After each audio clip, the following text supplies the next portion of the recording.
Hey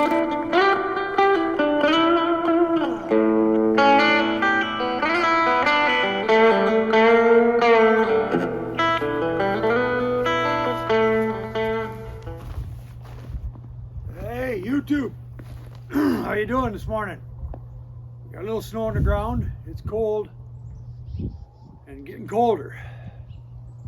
First, I'd like to say thanks to all my viewers. Appreciate you guys taking time to watch this stuff. I hope you find it informative. Throw me comments if you got questions. I know there's a lot going on with snaring and a lot of the other items I choose to cover. So use that comment section to give me some feedback and to ask questions if you need clarification on anything. Now, one thing I haven't covered yet is tracking and scouting.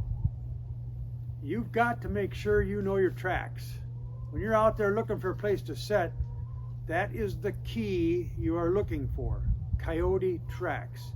That means you need to know the difference between coyote tracks, wolf tracks, bobcat tracks, deer tracks, etc. Now, it's not always easy to tell. If you got real light fluffy snow, the tracks are distorted.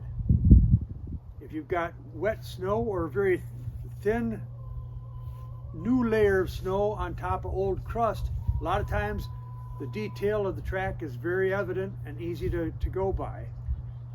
All I can tell you is time will help you, and do some studying on your own to understand the different types of tracks that are out there, okay?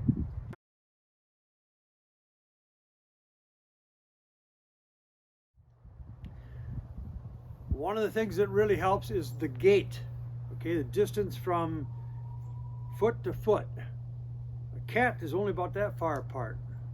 A fox is this far apart. Coyote's gonna be about that far apart. You know, deer a little bit bigger, wolf a little bigger.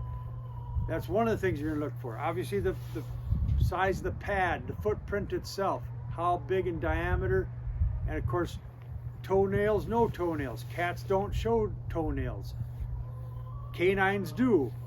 Obviously a deer hoof print is completely different from a coyote hoof print, but you get a yearling deer, it's got a pretty similar gait. Certainly can when it's walking slow, and if that hoof print's distorted, you might be sitting in the wrong spot. Again, the ability to read tracks, identify them, and see where they are being made is going to lead you to success more than anything else. A couple other things about snaring that are fundamental, but I get asked these questions, right?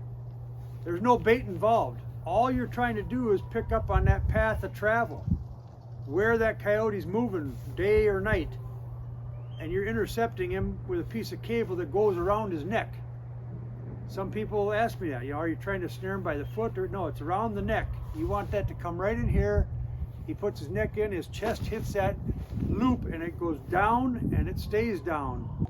Again, tracks, tracks, tracks. You got to be able to read the tracks. It's very hard to get a good photo of a track. You need to take ownership of how to identify those tracks and utilize them. Now, one other thing I want to emphasize before I go is that if you find one track or you find a pack of coyotes running, it doesn't matter.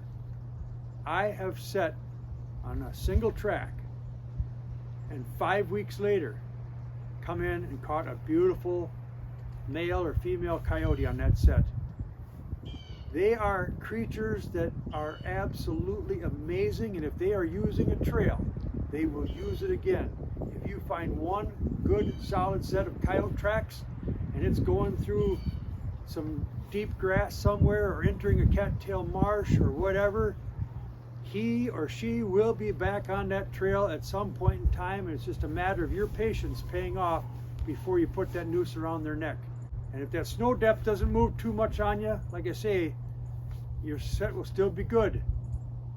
You're trying to keep it so that bottom of that noose is always about 12 inches off the ground, and if that snow height is moving and his weight is causing him to sink at various levels in that snow, it can be frustrating. But in good years, you'll get a good base of snow and maybe a dusting every day or 2 or 3 or 4, whatever, and you don't get these big jumps in 6, 8, 10 inches up and down.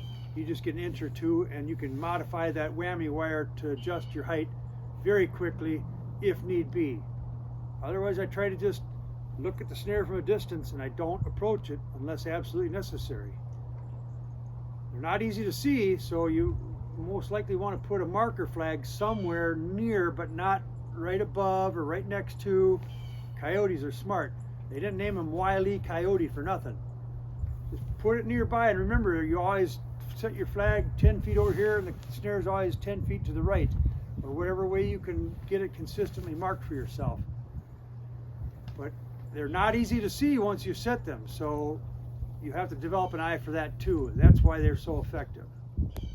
All right, so part 4, research your tracks. Understand footprints in the snow. It will pay dividends. Ranger Reno, over and out.